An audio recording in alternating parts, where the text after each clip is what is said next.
Father God, we thank you that we thank you for today.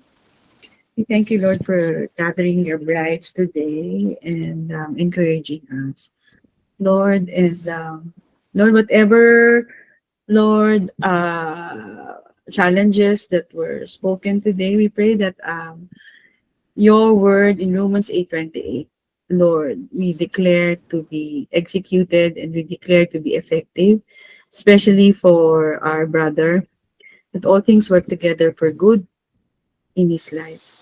And we also declare that over our lives, Lord, that indeed everything works together for good because you love us. Thank you, Lord. In Jesus' name, amen. Bride of Christ.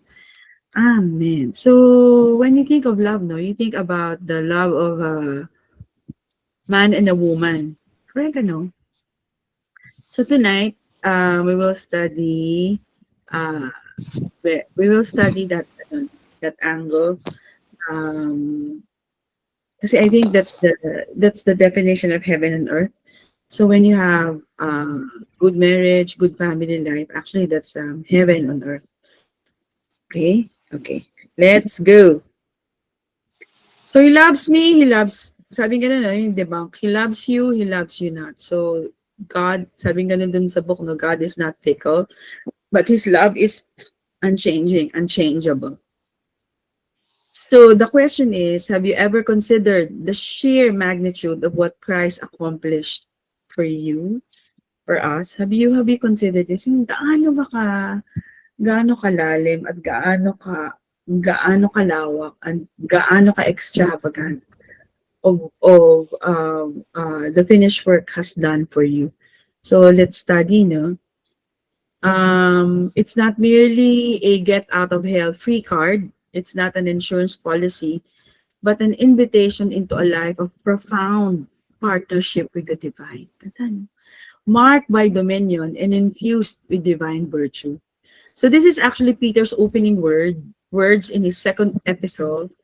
It's a stunning declaration of this reality. This is your reality. You are in partnership with the divine, marked by dominion and infused with divine virtue. And this is anchored firmly in the finished work of Jesus Christ. And time and again, the Lord has spoken to us that indeed, who is the finished work? It is you, actually. Your life is the finished work of Jesus Christ. 2 Peter 1:1-5. Simon Peter, a bond servant and apostle, meaning special messenger, personally chosen representative of Jesus Christ, to those who have received and possess by God's will a precious faith of the same kind as ours, by the righteousness of our God and Savior Jesus Christ. Grace and peace. That special sense of spiritual well-being. So I'm reading it from the Amplified, no? Spiritual well-being be multiplied to you in true, intimate knowledge of God and in Jesus our Lord. For his divine power has bestowed on us. His divine power has bestowed on you absolutely everything necessary for a dynamic spiritual life and godliness. Through personal knowledge of him who called us by his own glory and excellence. That's why John 17:3 is a very crucial verse for us to understand, and it links to 2 Peter 1-5. Eternal life is knowing him. Eternal life is knowing him. For by this he has bestowed on us his precious and magnificent promises of inexpressible value, so that by them you may escape from the immoral freedom that is in the world because of disreputable desire and become shares of the divine nature. For this reason, applying your diligence to the divine promise, make every effort in exercising your faith to develop moral excellence, and in moral excellence, knowledge, insight, and understanding. So tingnan natin yung lankano, no? Lankano is the word obtained. Obtained, you obtained already, no? Meaning to receive by lot or divine apportionment. I like apportionment. This isn't a faith earned, but a faith divinely allotted to you. It's not even your faith. It is the faith of Jesus Christ. We are latching on to it. It immediately points to the finished work. Our faith is not a human striving, but a divine bestowal allowing us to grasp the magnitude of Christ's perfect righteousness bestowed upon you. So this precious faith is ours through righteousness of God and Savior, Jesus Christ. This is not our self-righteousness, but dikaiosine of God Himself. It is Christ's perfect standing. So the standing of Jesus Christ is now our perfect standing before the Father. So we can, kanina sabi ni Arlene, no, I'm not ashamed, or I'm very comfortable in running to the throne. Yeah, because of Christ's perfect standing, imputed to us as a free gift. 2 Corinthians 5:21 declares, "For he hath made him to be sin for us, who knew no sin." Christ was made to be sin. Christ was made to be sin for us, who knew no sin, that we might be made the righteousness of God in him. We did not achieve this, but Christ accomplished it on the cross on our behalf, making us righteous in God's sight once and for all. This is the bedrock of grace. This is the bedrock of love. So, grace and peace multiply through intimate knowledge. So, yung intimate knowledge, it's a connotation, or it actually is pertaining to the beautiful picture of a husband and a wife. So grace and peace be multiplied. How is grace and peace be multiplied? Through the knowledge of God and of Jesus Christ our Lord. Again, remember John 17 verse 1. Jesus said, it is the Lord Jesus who defined what is eternal life. Eternal life is knowing God and knowing Jesus. So, and then grace is multiplied. Grace and peace is multiplied to you through the knowledge of God and Jesus Christ our Lord. Grace is God's unmerited favor. Grace is the person of Jesus Christ who is in you. Who is the divine enablement. And peace, Irene, is not merely the absence of conflict. It's not a feeling. Of course, no. When you realize that God is in you, that God is with you, of course you cannot help it, but not to have. It's the absence of conflict. But actually, it's a holistic well-being, wholeness, and harmony. Praise the Lord. Peter says these are multiplied. Multiplied. So may degree siya, no? So how does it multiply? Through the knowledge of God and Jesus Christ our Lord. Through the knowledge of God and Jesus Christ our Lord. So the more, the more that we know our husband, the more that His grace, His favor, is multiplied in your eyes and in your mind, right?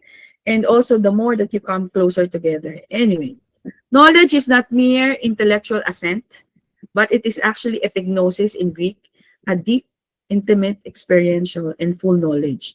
It is far more than gnosis, which is general acquaintance.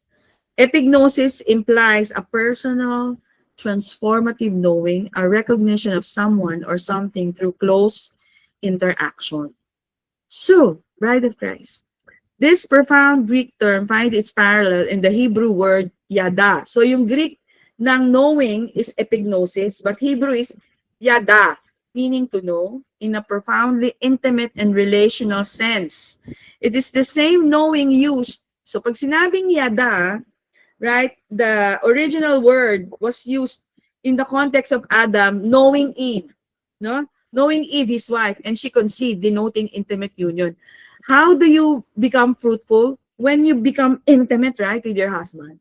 So there will be no Ezra, there will be no Gabby, unless I'm intimate with Alex, no? So ganun din yung you're so intimate in your knowledge of God and Jesus Christ that it bears fruit. Right? Doon mo nakikita na, ay, hindi na ako masyadong affected. One of those. Or actually the most important is you are grounded. You are anchored. You cannot be shaken. So every word will fall now into a good ground of your heart. So it is also it is also how God describes His unique relationship with Israel in Amos 3:2.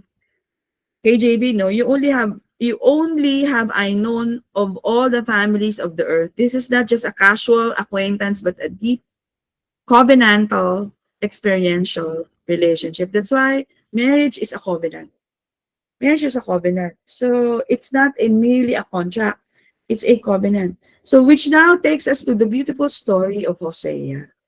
So I think I just don't know where, because we did the study of Hosea way back 2020, 2021. Hindi ko lang alam kung ano yung pamagat, and I was actually I wanted to get some slides from there, but never mind. But Hosea 1 verse 2, because this is a beautiful picture of indeed the Lord's love for you and me. When the Lord began, so again, it always begins with the word of the Lord, with the word of the Lord being proclaimed over you. Always, always, in every problem, the entrance of his word gives light. So when the Lord began to speak by Hosea, the Lord said to Hosea, "Go take yourself a wife of harlotry and the children of harlotry, for the land has committed great harlotry by departing from the Lord." So he went and took Gomer, the daughter of Diblaim, and he conceived and bore him a son. The names of the stories of first and foremost, the stories are there in the Bible for our instruction. It is written there so that we come to know the Lord's heart for you and I. And this is actually a beautiful, beautiful picture of his heart towards you, of his heart towards mankind. So it is a story of the Lord's salvation story. So because Hosea actually means in the Hebrew savior or deliverer, pointing straight to Yeshua, Jesus. When the Jews sang Hosanna in Matthew 21 verse 9, this is exactly what they sang.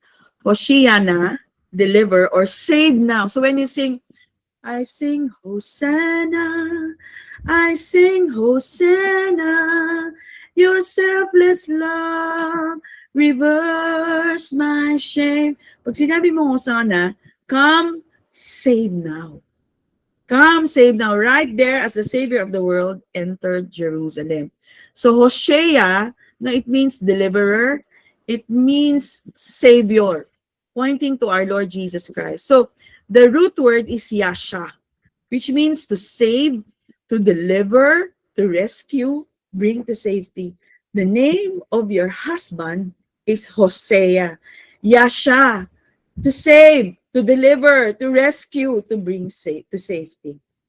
Sabi niya balikan natin, sabi niya, go take yourself a wife. So tingnan natin yung wife, because in the Hebrew, actually, yung concept natin ng wife is not actually that meaning, no? Yung wife as in wife, no? But what does it mean? Tingnan natin yung original text ng wife. Actually, yung pag clinic mo yung 223, it's actually Isha. Isha, which means a woman. Woman.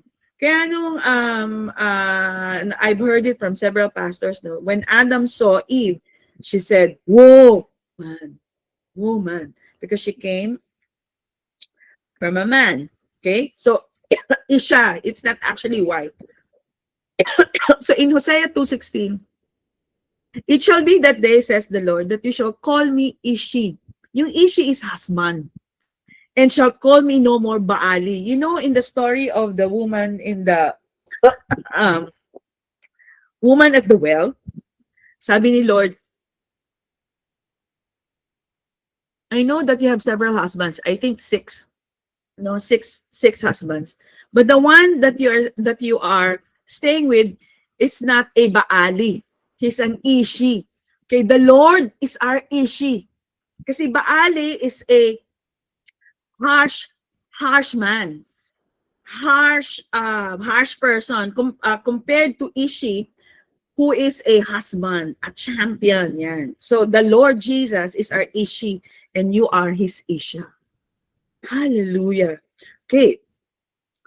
And then ito yung Baali, no? Actually, it comes from parang master, my Lord, a deity in the northern kingdom, and it comes from it's a variation of the name Baal.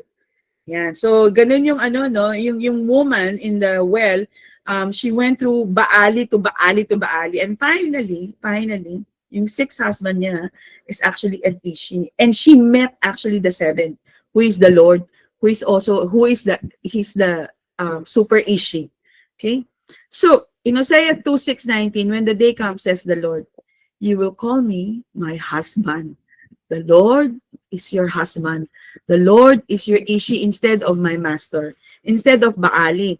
O Israel, I will wipe the many names of Baal from your lips, and you will never mention them again. Hallelujah. And I declare to the ladies who are praying for an Ishi, that this is the Lord's heart for you. Right? When the Lord Jesus said, I know you have you have many husbands, many husbands, but the man that you are with, right, is not a Baali but an Ishi. You will find your Ishi. Hallelujah. Actually, you have found him already, but the Lord's will for you is you find your partner, your Ishi. Okay. And then Hosea 2:19, and this is the heart of the Lord for you. I will betroth you to me forever. Yes, I will betroth you to me in righteousness and justice, in loving kindness and mercy. I will betroth you to me in faithfulness, and you shall know the Lord. Betroth is the ceremony of engagement. The time that the father and the son goes into the family of the woman and asks for the hand of the woman or the girl, kasi maaga sila magkasal, no? 16, 15, ganyan, no? And this is the time of betrothal. And during the Holy Communion, exactly the words during betrothal, the Lord actually recited this. Recited. So whenever we take the Holy Communion, it's actually a reminder of us being betrothed to Him. Praise the Lord. And then another one, Hosea 2:19, I will make you my wife forever. I will make you my Ishi forever. Child, bride of Christ. This is His covenant with you and me. I will make you my wife, my Ishi forever, showing you righteousness, justice, unfailing love, and compassion. So no need to, no, it washes the worries away, no? Washes the worries away. I will make you my wife forever. Ishi, showing you righteousness. And the context of Ishi here is during honeymoon. Kasi in betrothal, it's not like the time has passed between you, the husband and the wife, no? But actually the period of honeymoon. So the Lord looks at you and me as the bride. Yung kinakasal pa lang, betrothal. So He looks at us not as the old wife, no, but as the bride forever. And betrothed in Hebrew is aras. So betrothed is to be engaged for matrimony, to betroth. Kaya may aras tayo, no? During wedding. So, okay, Ish is man. So the letters are Aleph, Yod, and Shin. Isha, woman, Aleph, Shin, and He. When you take the Yod, okay, the middle in the Ish, and the He out, no, it becomes Yod, He, no, it's actually the name of the Lord. Yah, Lord. No, so in marriage, Ish, and between the Ish and Isha, the Lord is there. Right? The marriage in the Lord's original design, He is there. Parang sinasabi natin before na parang tatsulok siya, but actually in the Hebrew, He's there. Right? The Yod, marriage is God's idea. Marriage is God's idea. So Yod and He. So natin Yod and He is 15, Yod is 10 in the Hebrew letter, no? And then He is 5. So Yod and He, 5 plus 10 is 15. So yeah, 15, no? So 15 always represents the elevation from physical to spiritual. It represents the bond between man and wife. It also means rest. It also means rest. The physical world was created in 6 days, and spiritual dimension was added to it the 7th day. The number 8 begins the spiritual realm beyond this world. When we connect the physical and spiritual realm, this is symbolized by the number 15. 7 plus 8 is equal to 15. Thus, the number 15 represents a synthesis of heaven and earth. So, Our marriage, God's design, is for it to be heaven on earth. Hallelujah! And so, ito yun, no? Yung yod, ito yun, no? And then yung he, ito yun. And then it becomes ya. So 15 represents gematria. The gematria for the word yod meaning glory, splendor, majesty, beauty, grandeur, magnificence, and majestic splendor. But then what happens, no? If the yod and the ya, the yod and the he is taken out, remove God from marriage and it becomes fire. It becomes fire, ayan, no? It becomes, kung wala yung yod and he, no? And it's only aleph and shin, it becomes fire. It becomes unholy. It becomes very, very difficult. Diba? Ganda, no? Ganda. So, okay. Go back to Gomer. So, si Gomer, no? Sabi nga yan, go and find yourself a wife, an ish. So, dinifine din na si Gomer's harlot, no? Tingnan natin yung ano, tingnan natin yung pangalan ni Gomer kasi pangalan ni Gomer, there is the names of the people in the Bible are there for us to study, and there is the Holy Spirit would like to speak to us through these names. You know that the meaning of Gomer is complete. Complete. And she didn't realize it. She didn't realize it. Complete. So Hosea, no? Tingnan natin Hosea and Gomer. Tingnan natin yung so gamma, and then the original word is gamar. It means complete, come to an end, accomplished, accomplishes. So tingnan natin yung character ni Gomer. Every now and then, she's found to be cheating on him with another man. Yet every time he finds her and in love, convinces her to return to him and shows endless mercy. This is our love story with the Lord. This is the story of a husband with so great love for his unfaithful bride, but never for one moment does she stop pursuing her. And then look, dito ako talagang napalunok kanina. As in, I really stopped. I said, I think we discovered this, but I forgot. But look at the name of Gomer. You know why? You know who completes her? It's Aleph Tav. Aleph Tav, this one, is the signature of our Lord Jesus Christ in each of our names, right? The name of the Lord Jesus becomes our name. We are complete. The one who completes us is Jesus. The one who completes us is Jesus, Aleph Tav. Yan, no? Ang liwanag, no? Aleph Tav, Gomer, and she didn't realize it. So, in Exodus 14:30, it's the same, no? Aleph Tav, Israel. Sabi nga, so saved Yahweh they that Israel, Aleph Tav, out of the hand of Egypt, and saw Israel. Actually, si Egypt din, no? May Aleph Tav, no? Dead on the shore of the sea. So the Lord is very, very inclusive. Hindi siya exclusive. The Lord loves all people, no? So tingnan natin ulit. On that day, they were redeemed from Egypt and transferred from the reality and experience of being enslaved to Egypt unto the God side of the Red Sea. Remember, it was written for instruction for our mind placement. So what are we to understand from this part of the verse? First, that salvation has been eternally decided in the heavenly places, not by you. Your salvation, you did not decide. It's decided in the heavenly places. Exodus 14:30, the Aleph Tav points to eternal covenant with man in Christ. The word save is not about praying a prayer and going to heaven someday and missing hell. It's the transfer of one realm, one reality, and one experience to another.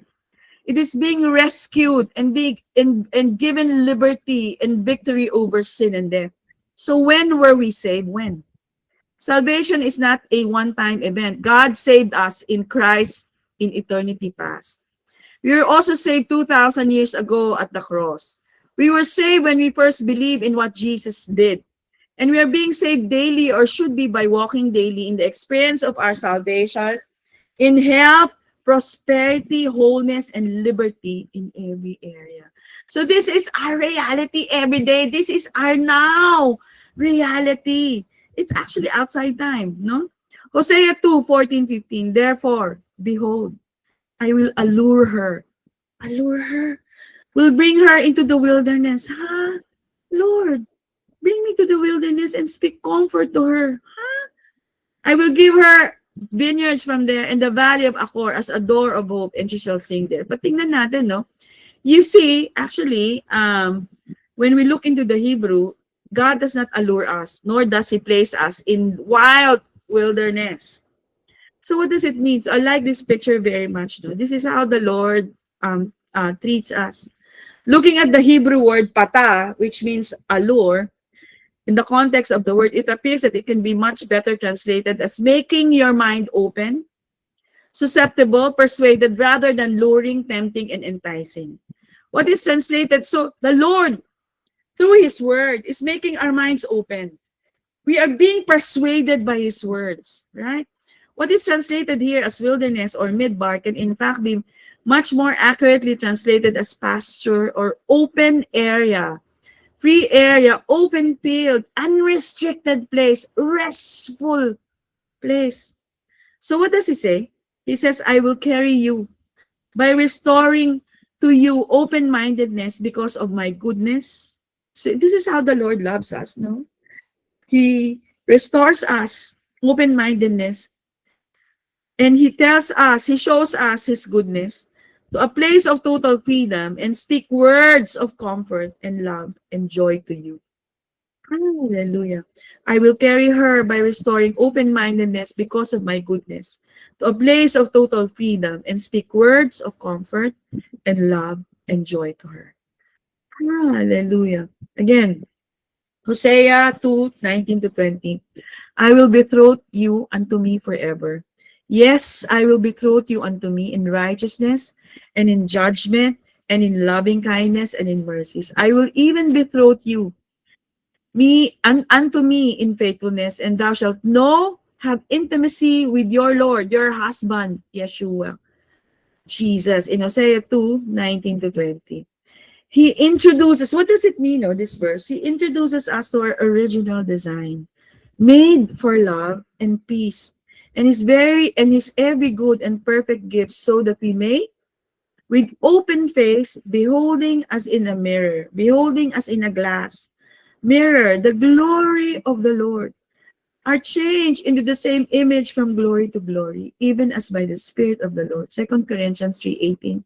So remember, the gospel is not behave, it is behold. Beholding our Ishi. So Sleeping Beauty, receive His kiss, Sleeping Beauty.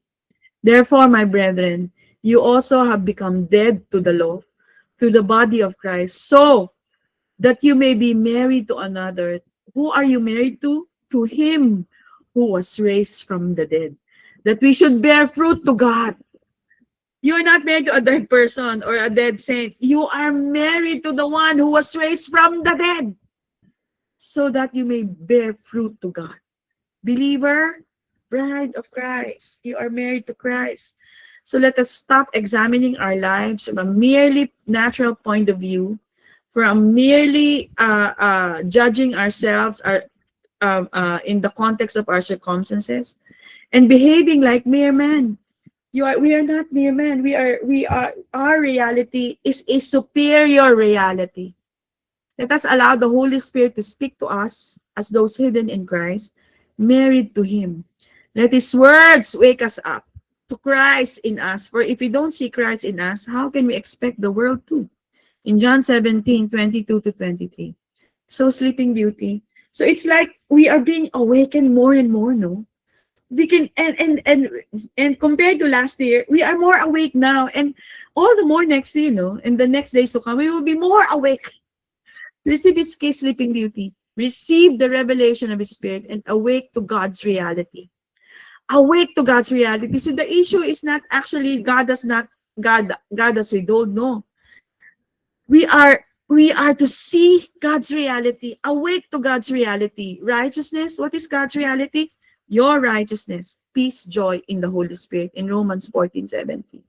So this is the Lord's picture for you and I. Christ did not just die for you. He died as you. He's not looking for you to do a single thing for Him.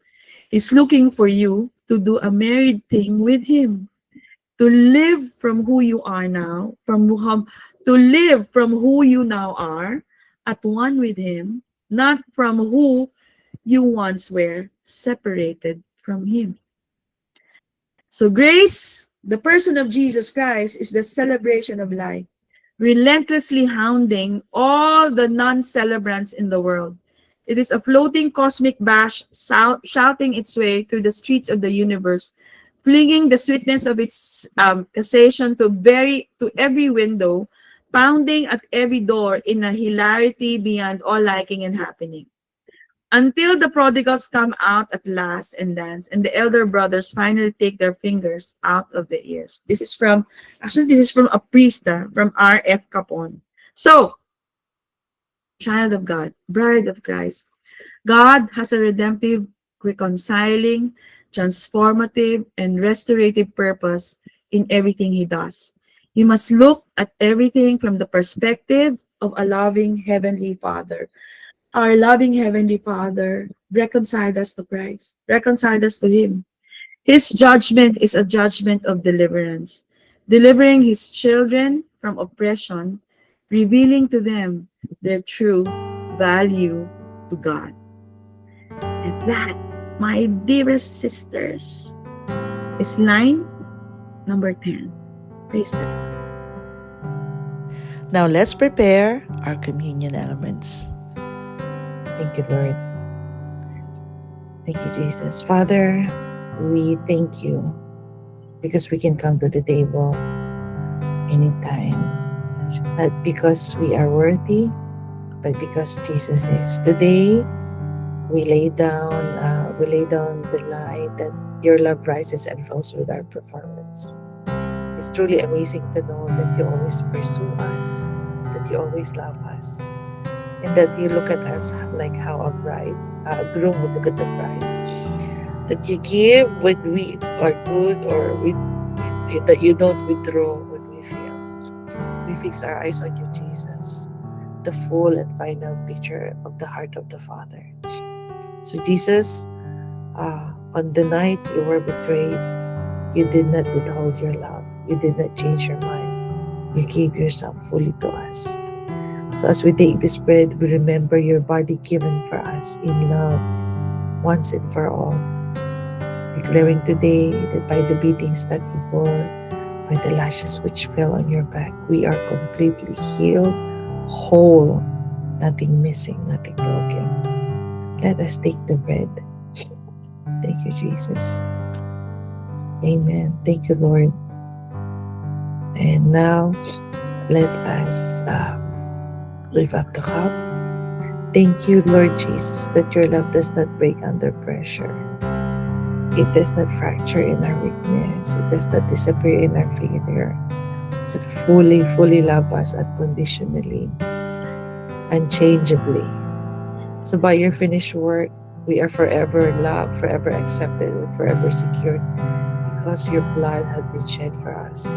So as we take the cup, we remember your blood poured out, not to make us lovable, but because we already are. You have given us your love. So thank you for your forgiveness. Today we declare we are the righteousness of God in Christ. All the blessings that cross the righteous crowns our head. Thank you that this is our new covenant, not based on our faithfulness, but based on yours. We thank you, Jesus. We believe you love us and you love us so. So now we declare, Lord God, we are the beloved. As we drink, amen.